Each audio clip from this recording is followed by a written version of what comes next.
He married the millionaire's ugly daughter, but when they left the ceremony, they were speechless. What happened at the wedding that left them stunned? Why did a seemingly perfect union spark such an unexpected reaction? What secrets are hidden behind the facade of this unconventional marriage? As appearances clash with reality, will they uncover the true nature of their bond?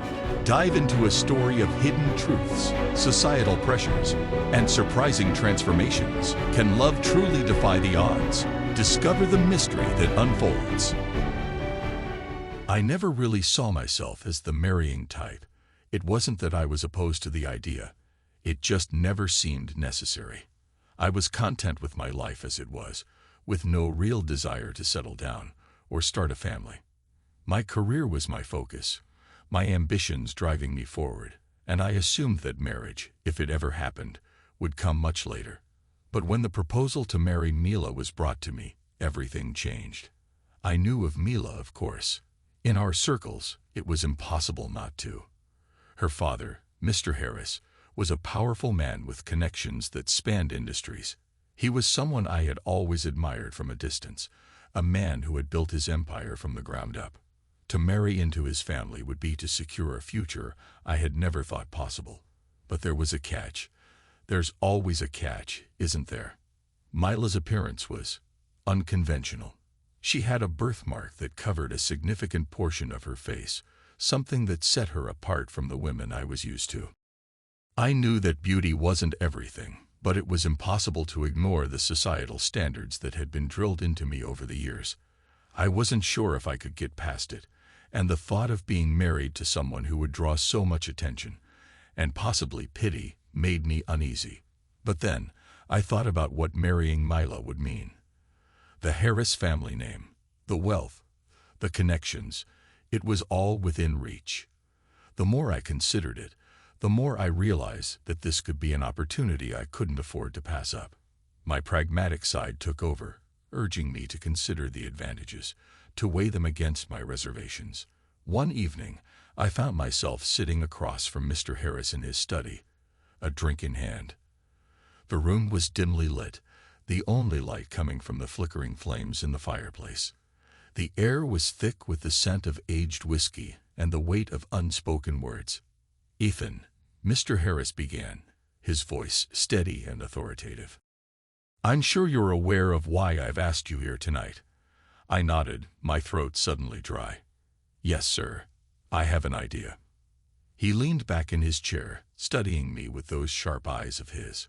"Mila is my only daughter, and I want to ensure she's well taken care of. You're a smart young man with a promising future, and I believe you could provide her with the stability she needs." I swallowed hard, trying to find the right words. "I appreciate your confidence in me, Mr. Harris, but I have to be honest. I'm not sure I'm the right person for Mila." He didn't flinch, didn't even blink. "And why is that?" I hesitated, unsure how to phrase what I was feeling without sounding cruel. "Mila is different. I'm not sure if I'm ready for that kind of attention, for the whispers and the looks." Mr. Harris' expression didn't change, but there was a slight tension in the air. "I won't pretend that Mila's life has been easy. She's faced more than her fair share of challenges because of her appearance. But she's strong, Ethan. Stronger than you might think. And with the right partner by her side, I believe she can overcome anything." His words struck a chord in me, but I still wasn't convinced. "It's not just about her, though. It's about what others will think, how they'll perceive us as a couple." Mr. Harris leaned forward, his gaze intense. "Ethan, people will always talk. They'll find something to criticize no matter what. But what matters is how you handle it. Are you the kind of man who lets others dictate his life, or are you the kind of man who sees beyond the surface and recognizes true value?" I sat there in silence, his words echoing in my mind. Could I be that man? Could I look past Mila's appearance and see her for who she really was? It wasn't an easy decision, but I knew that if I walked away, I'd always wonder what could have been. Finally, I looked him in the eye and nodded. "I'll consider it, Mr. Harris. I need some time to think. But I'll consider it." He gave a small, approving nod. That's all I ask, Ethan. Take your time. But remember, opportunities like this don't come around often. As I left his study that night, my mind was a whirlwind of thoughts. The idea of marrying Mila was daunting, but the potential rewards were undeniable. I knew I had a choice to make, one that would change the course of my life forever. I wasn't there when Mila was born, of course, but I've heard the story enough times to picture it vividly in my mind. It was the moment that changed everything for Mr. Harris. He had built his life around a dream that involved a perfect heir, a continuation of his legacy, someone who would take up the mantle and carry on the family name with pride. But when Mila was born, that dream began to unravel. The night of Mila's birth was supposed to be a celebration. Mr. Harris had been pacing the living room, filled with anticipation, his mind already envisioning the future of his empire.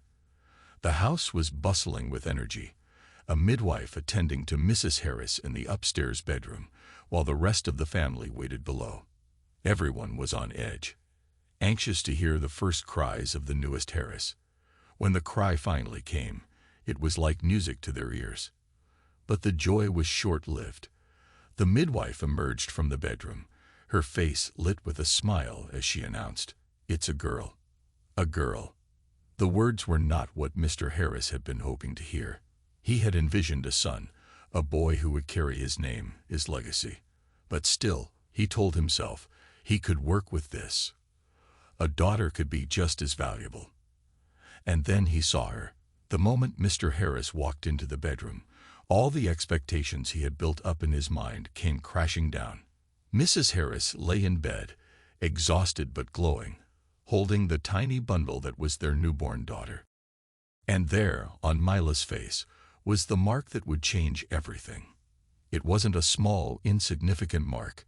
It was large, covering a significant part of her face, a birthmark that would be impossible to ignore. Mr. Harris stood there, frozen, his initial excitement draining away as he took in the sight of his daughter. His mind raced with questions, concerns, doubts. He had always envisioned his children as perfect reflections of himself, flawless and poised for success. But here was his daughter, marked by fate in a way that set her apart from the world he had carefully crafted. Mrs. Harris noticed the change in her husband's expression. "What's wrong, dear?" she asked, her voice soft but edged with concern. Mr. Harris forced a smile, trying to mask his disappointment. "Nothing, darling. She's beautiful." But the words felt hollow, even to him. As he held Mila for the first time, a single thought echoed in his mind. Who would ever want to marry her? He tried to shake the thought away, telling himself it was just a momentary lapse, a fleeting weakness. But it lingered, gnawing at him, as he imagined the future. The whispers, the stares, the cruel comments that would surely follow Mila wherever she went. How could he protect her from that? How could he ensure she would have the life he had always dreamed for his children? Later that night, after the house had quieted down and Mrs. Harris had fallen asleep, Mr. Harris found himself alone in his study, nursing a drink. The fire crackled in the hearth, but its warmth did little to ease the cold knot of anxiety in his chest. He stared into the flames, lost in thought, when the door creaked open and his father-in-law, old Mr. Thompson, stepped inside. "Thought I'd find you here," Mr. Thompson said, his voice gruff but not unkind. Mr. Harris nodded, not looking up. "Just needed a moment to think." Mr. Thompson crossed the room and sat in the armchair opposite his son-in-law. "I can see you're troubled. Care to share what's on your mind?" Mr. Harris sighed, finally meeting the old man's gaze. "I'm worried about her, Thompson. That mark. It's going to make life difficult for her." Thompson nodded slowly, his weathered face thoughtful. "It will. The world can be a cruel place, especially for those who are different. But she's your daughter, Harris, and that means she's strong. She'll find her way." Mr. Harris shook his head, frustration seeping into his voice.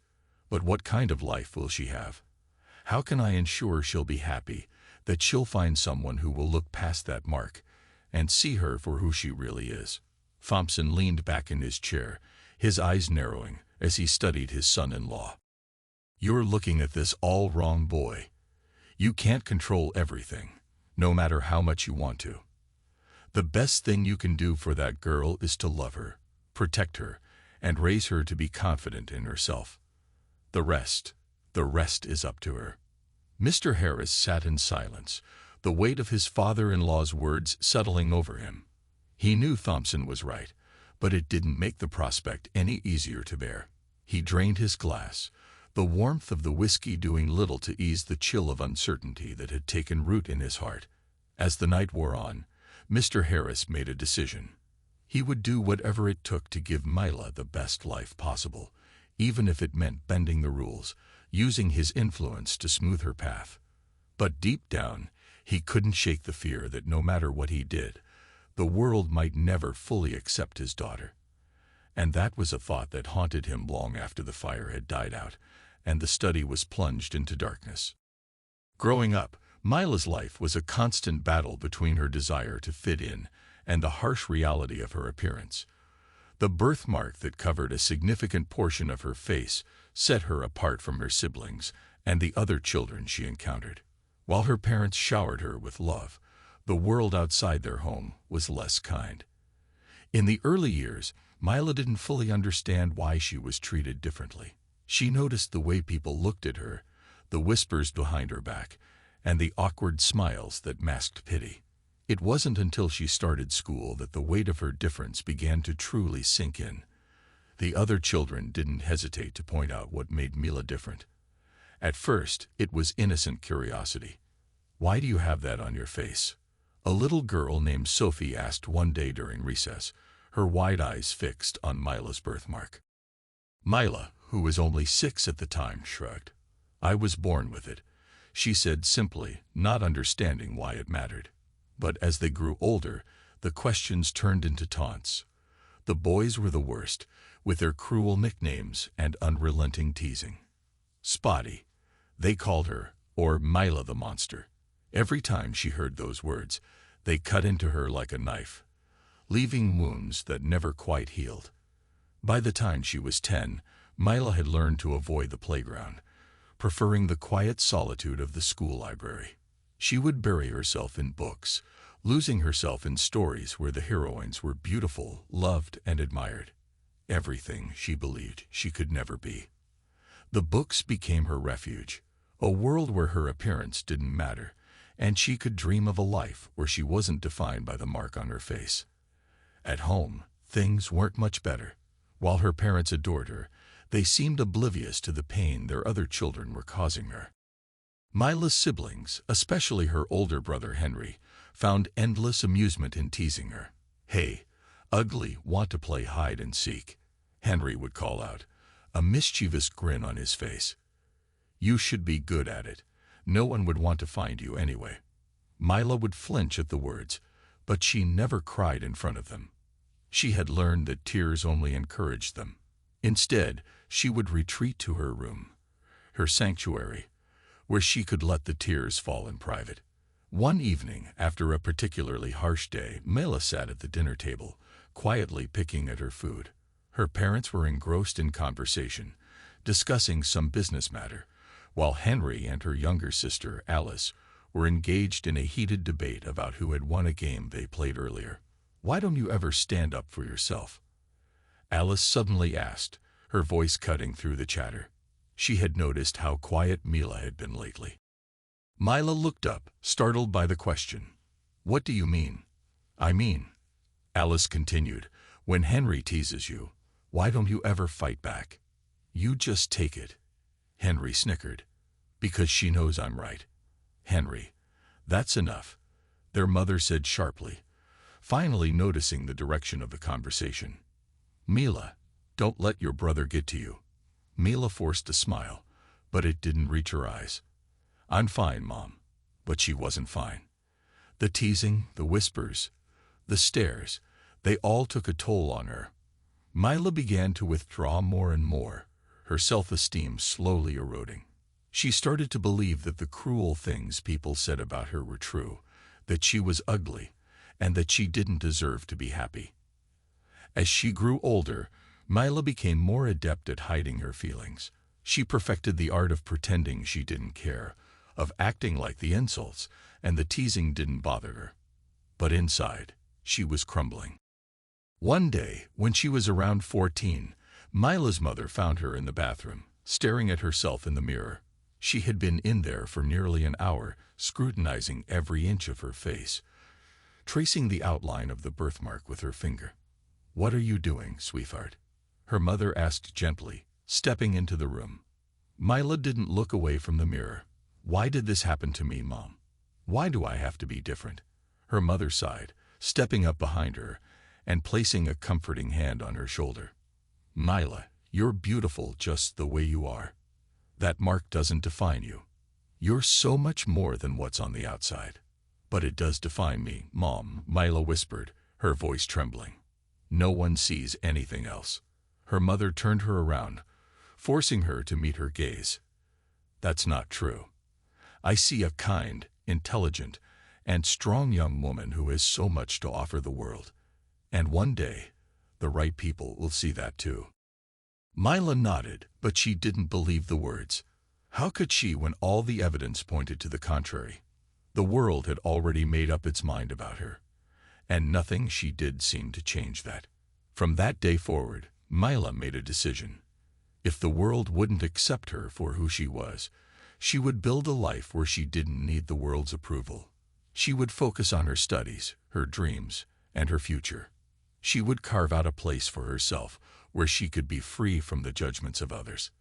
But no matter how much she tried to push it aside, the fear lingered. The fear that she would never be truly loved, that her appearance would always be a barrier to happiness. It was a fear that kept her up at night, that haunted her every time she caught a glimpse of her reflection. And it was a fear that would follow her into adulthood, shaping the choices she would make and the paths she would take. As Mila grew older, her dreams began to take shape, fueled by a desire to break free from the constraints that her birthmark and family imposed on her, while her siblings were content with the traditional paths set before them: marriage, family, and inheriting the family business. Mila yearned for something more. She wanted independence, education, and the freedom to explore a world beyond the confines of her family's expectations. Mila's ambitions were sparked by her love of reading. She devoured books on various subjects, from history to science, and became fascinated by stories of women who had defied societal norms to achieve great things.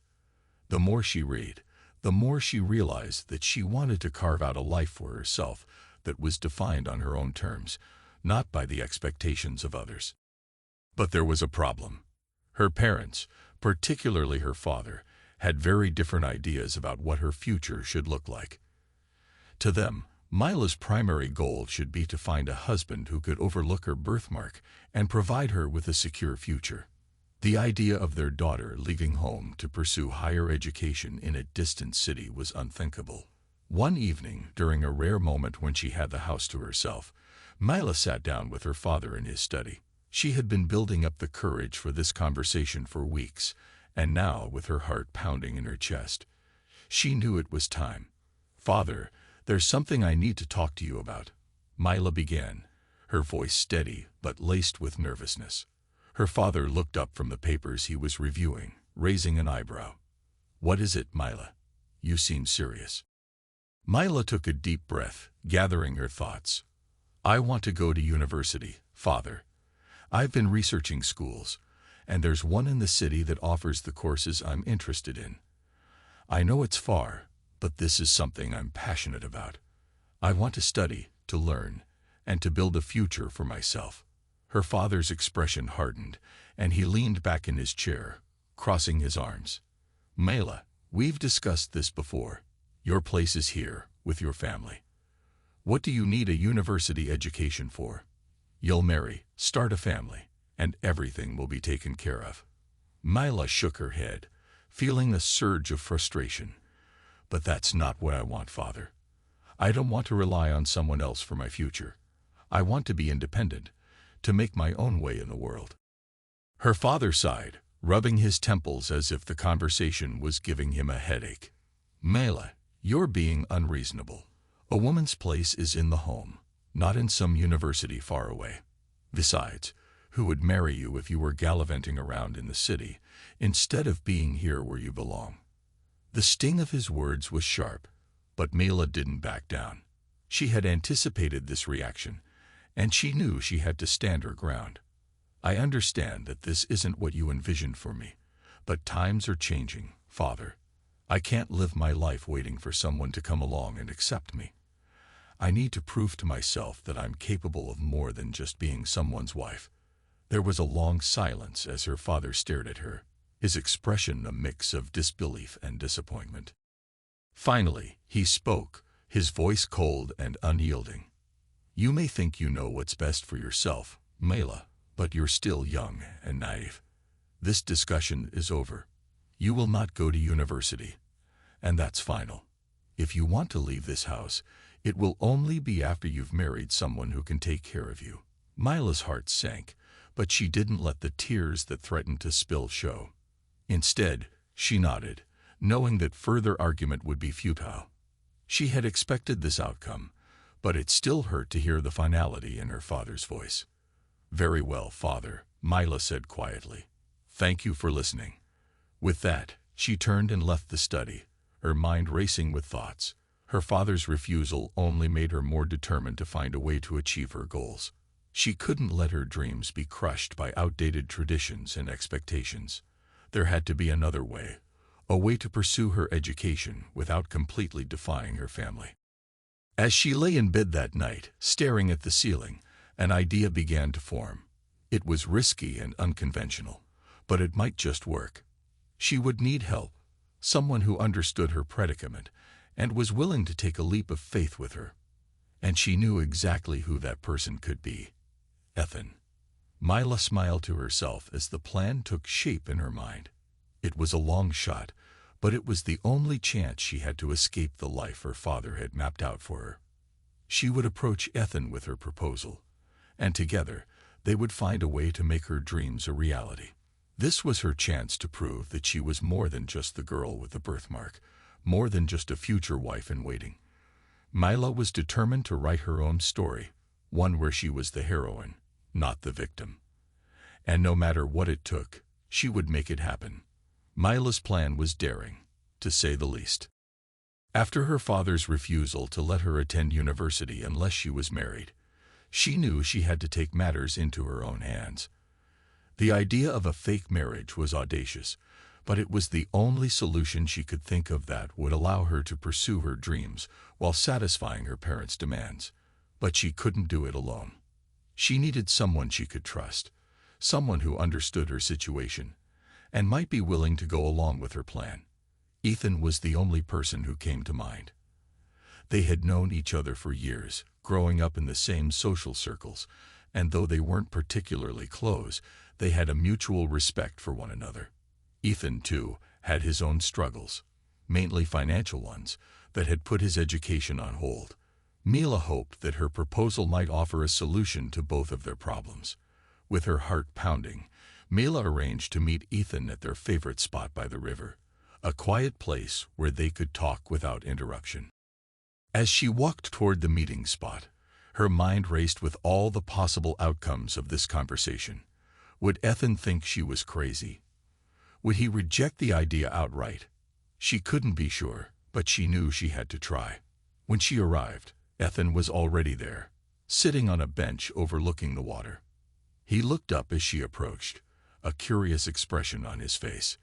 Mila, you sounded urgent in your message. What's going on? Ethan asked as she sat down beside him. Mila took a deep breath, steadying herself. Ethan, I have a proposition for you, and it's unconventional, to say the least. But before I explain, I want you to know that I've thought this through, and I believe it could benefit both of us. Ethan raised an eyebrow, intrigued. All right, you have my attention. What's this proposition? Mila hesitated for a moment, then decided to dive right in. I want us to get married. Fake married, that is. It wouldn't be real, just on paper, so that I can convince my parents to let me go to university. They won't allow me to leave unless I'm married. And this is the only way I can think of to make it happen." Ethan stared at her, clearly taken aback. "You're serious about this?" "Completely," Mila replied, her voice firm. "I know it sounds crazy, but think about it. You need financial support to continue your studies, and my parents have the means to provide that. In exchange, we pretend to be married until we finish university. Once we're done, we can quietly annul the marriage and go our separate ways." Ethan leaned back, running a hand through his hair as he processed her words. "Mila, I don't know what to say. We're friends, but we're not even that close.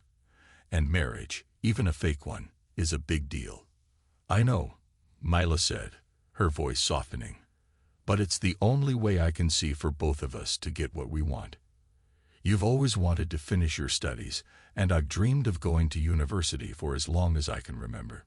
This is our chance to make that happen. I wouldn't ask this of you if I didn't think it could work." Ethan looked at her, his expression conflicted. "And what happens if someone finds out? What if this whole thing blows up in our faces?" Mila bit her lip, considering the risks. "I've thought about that too. We'd have to be careful, of course. But as long as we keep up appearances and stick to the plan, I think we can pull it off. It won't be easy, but I'm willing to take the risk if you are." There was a long silence as Ethan weighed the proposal. Mila could see the gears turning in his mind, the pros and cons being carefully considered. Finally, he sighed and looked her in the eye. "All right, Mila, I'll do it. I'll help you with this, but on one condition." Mila's heart skipped a beat. "What's that?" Ethan smiled slightly, though there was a seriousness in his eyes. "We have to be honest with each other, no matter what. If at any point one of us feels like this isn't working, we call it off. No secrets, no pretending beyond what's necessary. Deal?" Mila nodded, relief flooding through her. "Deal." Ethan reached out and took her hand, a gesture of solidarity. "Then let's do this. Let's make it work."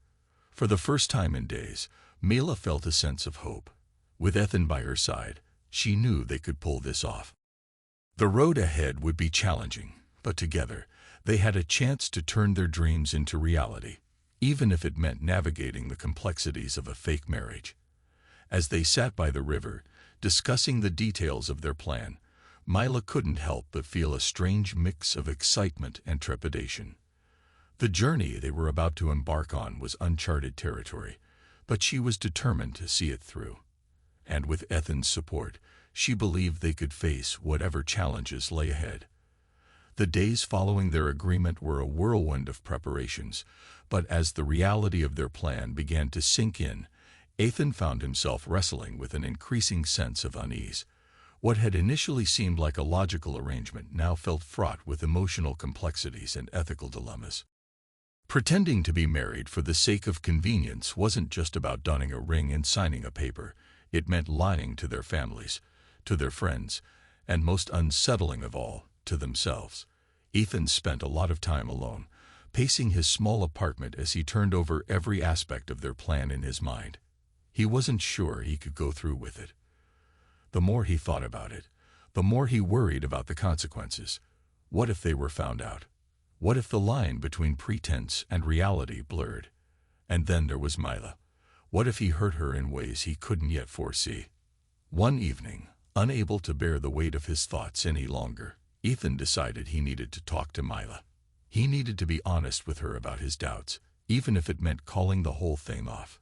He called her and asked to meet at the cafe they often frequented, a cozy little place with a warm atmosphere that had become a quiet retreat for them both. When Mila arrived, she immediately sensed something was wrong.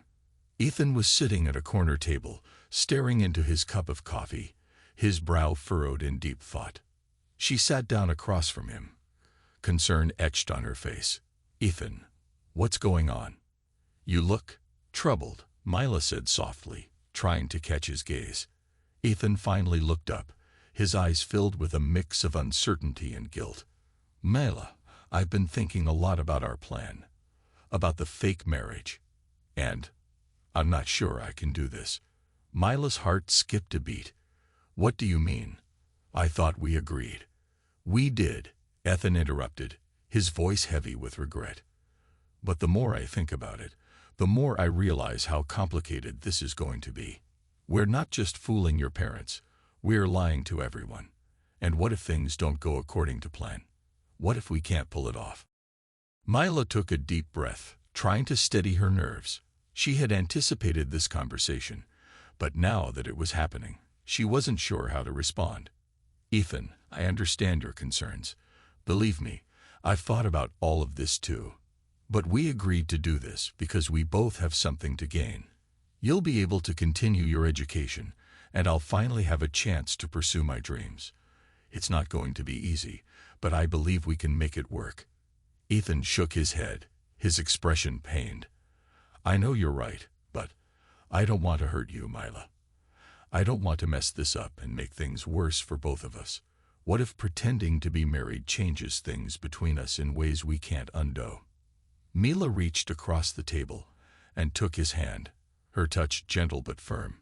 Ethan, I appreciate that you're worried about me, but this was my idea. I wouldn't have suggested it if I didn't think we could handle it. We've been honest with each other so far, and that's the most important thing. As long as we keep that honesty between us, we'll be okay. Ethan looked down at their joined hands, feeling the warmth of her reassurance, but the doubts still lingered. And what about after? When all of this is over, how do we just go back to being friends? Or do we go our separate ways? I'm not sure I can pretend like nothing happened. Mila sighed, understanding the weight of his concerns. I don't know what will happen after, Ethan. But I do know that I want this chance. For both of us. We're doing this because we're both stuck. And this is a way out. Maybe it won't be easy to go back to the way things were, but we'll cross that bridge when we get there. For now, let's just focus on getting through this together. Ethan looked into her eyes, searching for any sign of doubt or hesitation, but all he saw was determination. Mila was resolute, and her resolve gave him a sense of calm he hadn't felt in days. He knew she was right. This was their best chance at achieving their dreams. But it didn't make the decision any easier. All right, Mila, he finally said, his voice steadying. We'll do this, but I need you to promise me one thing. Anything, Mila replied, relief washing over her. If at any point this gets too difficult, if either of us feels like we can't keep up the pretense anymore, we'll talk about it. We won't let this ruin our friendship or our futures. Agreed. Agreed, Mila said with a smile, squeezing his hand. Thank you, Ethan. I know this isn't easy, but I believe in us. We'll get through this. Ethan nodded, feeling a renewed sense of purpose. The road ahead was still uncertain, but with Mila's confidence bolstering his own, he was ready to face whatever challenges came their way. As they sat in the cafe, discussing the final details of their plan, Ethan's reluctance began to fade, replaced by a quiet determination to see this through, for both their sakes. The wedding day dawned with all the splendor one might expect from a union involving a millionaire's daughter. The grand hall was adorned with extravagant floral arrangements, the scent of roses and lilies filling the air. Chandeliers cast a warm golden glow over the sea of guests dressed in their finest attire. Mila's parents had spared no expense in making the ceremony a lavish spectacle, determined to display their daughter's marriage as an event of great importance, despite the unusual circumstances. Ethan stood at the altar, feeling the weight of the day pressing down on him. Dressed in a tailored suit, he looked every bit the part of the groom, yet his heart raced with apprehension. He stole a glance at Mila, who was making her way down the aisle on her father's arm. She looked stunning in her wedding dress, the lace and satin accentuating her figure. Yet Ethan could see the tension in her smile, the unease in her eyes, as if she was silently pleading for the day to be over. When they finally stood together at the altar, Ethan took Mila's hands in his, offering her a reassuring squeeze. She returned the gesture, her grip firm, as if drawing strength from the simple act of holding his hand. The ceremony proceeded in a blur of vows and exchanged rings, each word feeling both monumental and strangely hollow given the circumstances. As they were pronounced husband and wife, the room erupted in applause. Ethan and Mila shared a brief, awkward kiss that elicited cheers from the crowd, but behind their smiles lay the shared understanding of the true nature of their union. This wasn't a love story, not yet at least. It was a carefully orchestrated performance, a means to an end. The reception that followed was equally grand, with tables overflowing with food, champagne flowing freely, and music filling the hall. Ethan and Mila moved through the crowd, exchanging pleasantries with guests, accepting congratulations with practiced smiles. But beneath the surface, both felt the strain of maintaining the charade. As the evening wore on, they finally found a moment to slip away, seeking refuge in a quiet corner of the hall. They sat down, the exhaustion of the day catching up with them. "This is a lot," Ethan said, loosening his tie.